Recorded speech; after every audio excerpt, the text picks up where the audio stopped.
आकाश यंत्र में स्थित मीन की आंख आप सबका लक्ष्य है मित्रों। संसार के सर्वाधिक शूरवीर और बलशाली यहां उपस्थित हैं, परंतु प्रश्न यह है कि आप में से इस जल प्रतिबिंब को देखकर मीन की आंख का लक्ष्य कौन भेद सकेगा?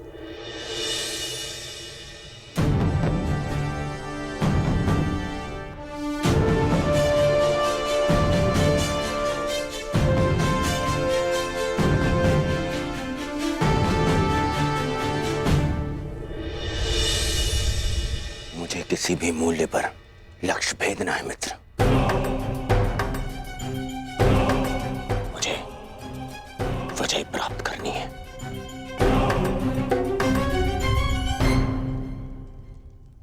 अब मैं क्रम से वीरों का नाम पुकारकर उन्हें परीक्षण के लिए आमंत्रित करूंगा। सर्वप्रथम भद्रराज शल्य।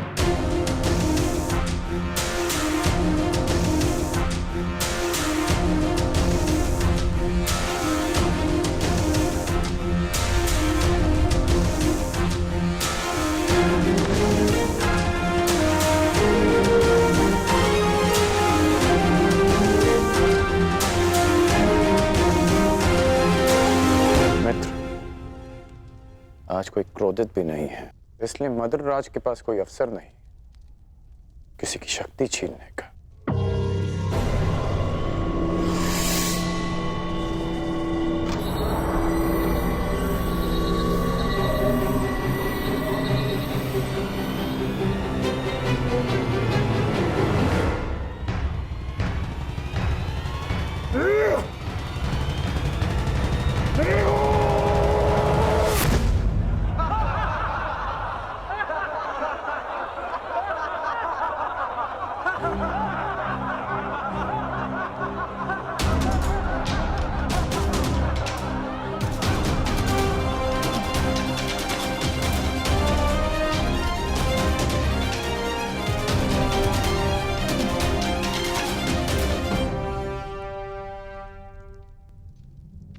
अगले प्रत्याशी काशीराज।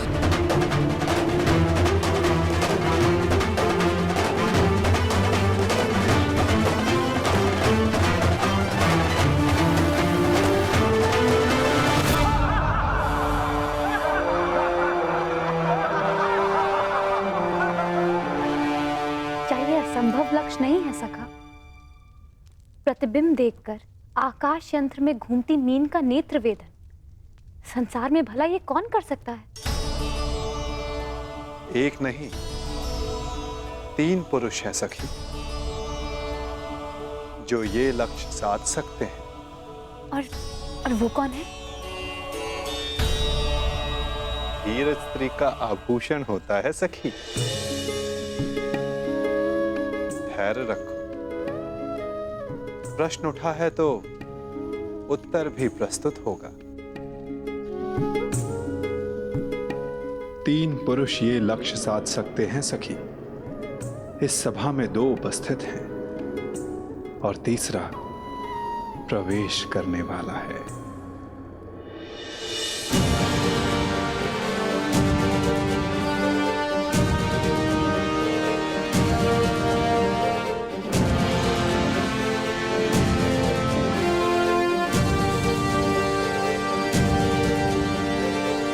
अगले प्रत्याशी भगत नरेश जरासंध।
चलिए सखा, कम से कम ये विश्वास तो हुआ कि ये धनुष उठाया जा सकता है।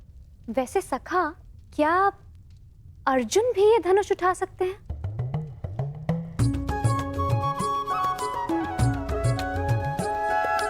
सखा, यदि अर्जुन इस सभा में उपस्थित हुए तब भी मैं उन्हें पहचानूंगी कैसे?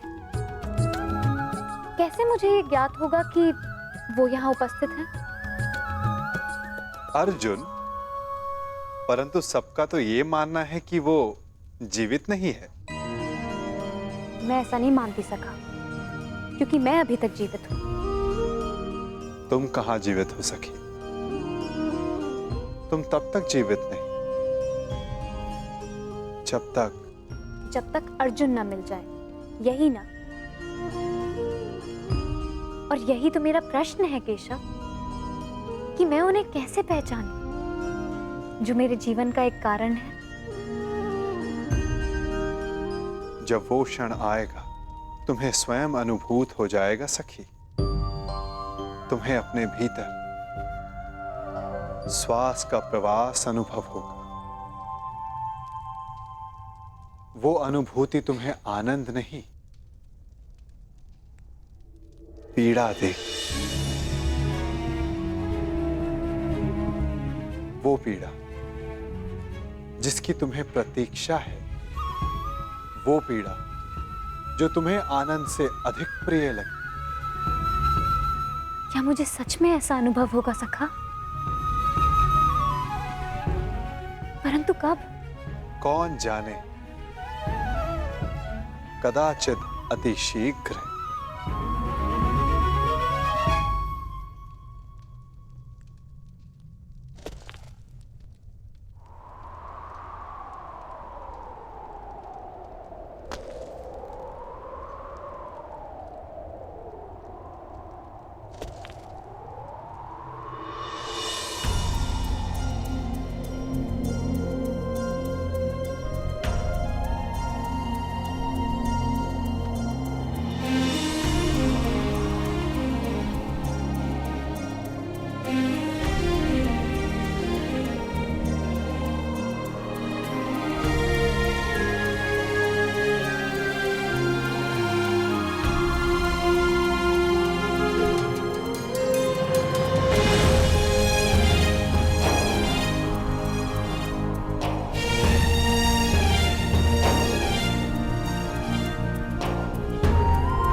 क्या हुआ?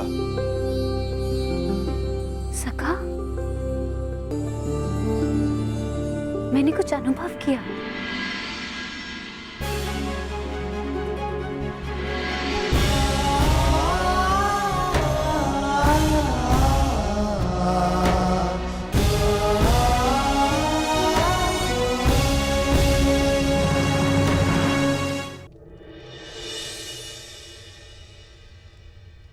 यश भ्राता, वो कौन है जो मेरी ओर देख रहे हैं? जो राजकुमारी के समीप बैठे हैं, वो वासुदेव कृष्ण हैं, द्वारकाधीश। हमारे ममेरे भाई भी हैं, परंतु वो तुम्हें नहीं देख रहे।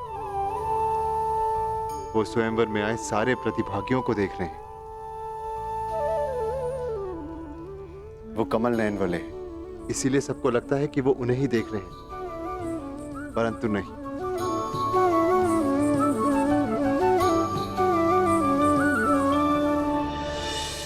और अब मैं आमंत्रित करता हूं अंतिम प्रत्याशी,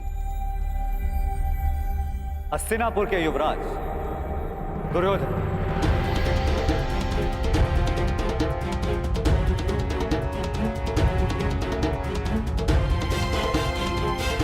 अंतिम?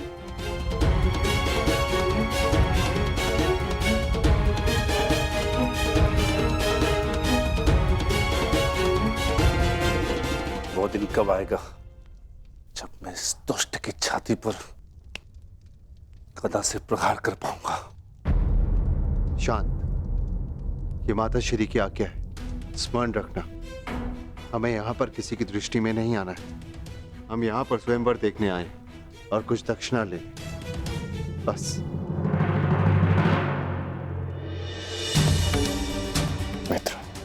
मित्र, मैं जानता हूं कि तुम ये धनुष उठा सकते हो,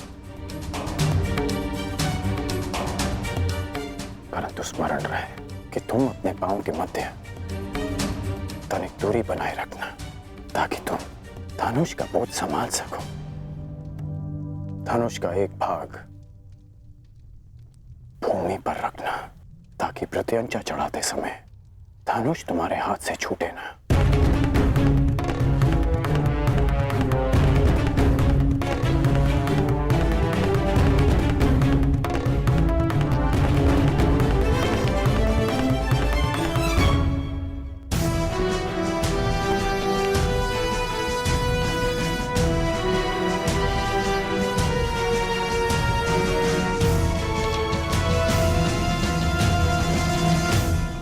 बताइए ना, कौन है वो 3 पुरुष जो ये लक्ष्य साध सकते हैं? पहला मैं स्वयं, दूसरा पांडु पुत्र अर्जुन और तीसरा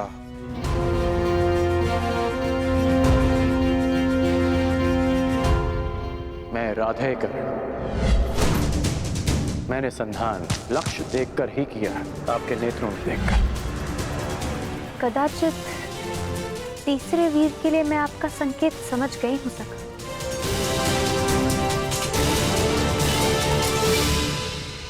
परंतु वो इस स्वयंवर में भाग नहीं ले रहा है। आशा यही है सखी, परंतु नियति क्या कहे कौन जाने।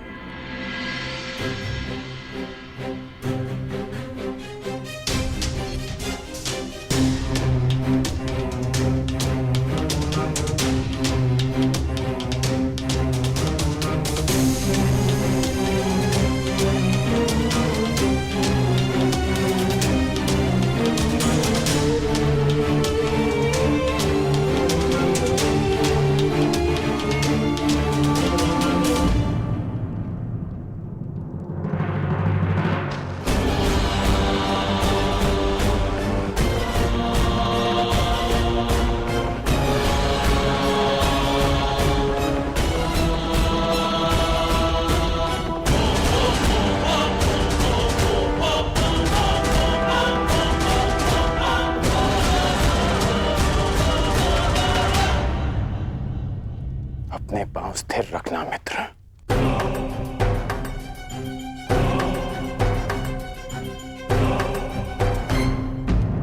अब धनुष का एक भाग भूमि पर रखो।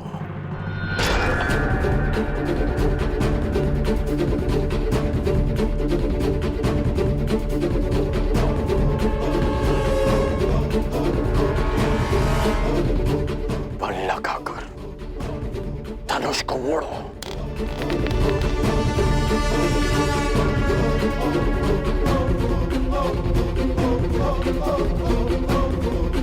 धैर्य रखना मित्र, तभी प्रत्यंचा चढ़ा पाओगे। ये दुष्ट कहीं लक्ष्य साध न ले। नहीं भ्राताश्री, इसकी पकड़ दुर्बल है और प्रत्यंचा तेलीय है। दुर्योधन के हाथ से फिसल जाएगी।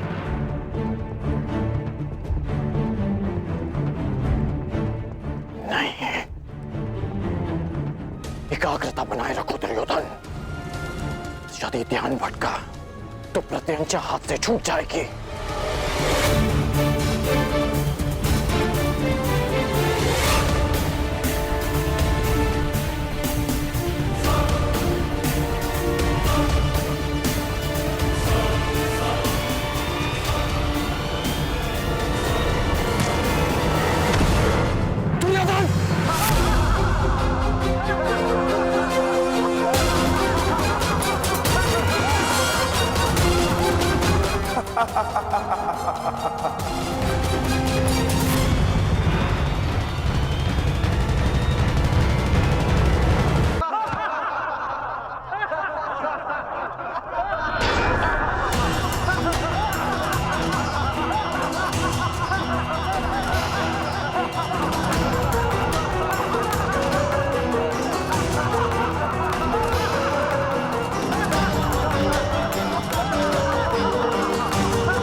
यही है संसार के सर्वश्रेष्ठ योद्धा? क्या इसी क्षमता के बल पर मेरी पुत्री का वरण करने आए थे आप लोग? प्रतीत होता है गुरुओं में अब वो क्षमता ही नहीं रही जो अपने शिष्यों को युद्ध कौशल सिखा सके।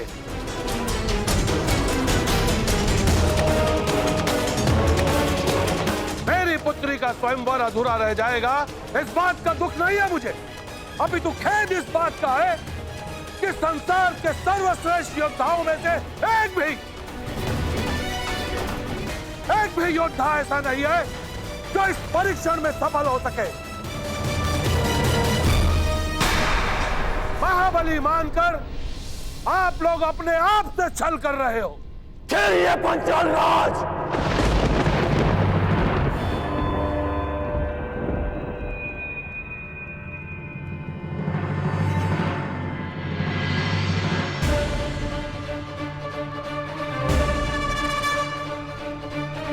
मैं स्वयंवर में भाग नहीं लूंगा, परंतु जब तक यह स्वयंवर न्यायपूर्वक चलेगा और मेरे मित्र दुर्योधन के साथ कोई अन्याय नहीं होगा। परंतु अन्याय हुआ तो ना मैं अपने धनुष को रोक पाऊंगा और ना ही मेरे बाण मौन रहेंगे।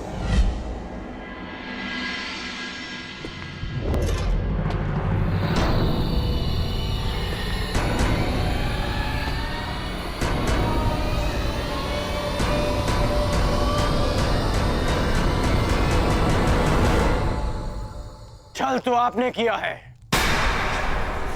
यदि आपको अपनी पुत्री के लिए एक धनुर्धारी चाहिए था तो शेष योद्धाओं को यहां बुलाकर अपमानित करने का छल क्यों किया आपने?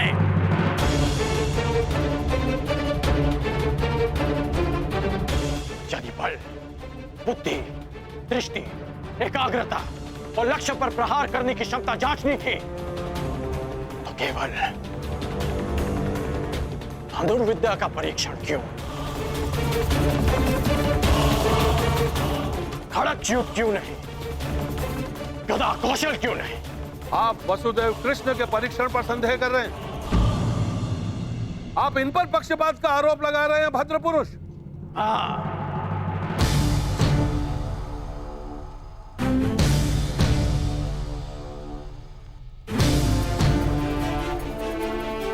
क्योंकि ये पक्षपात है।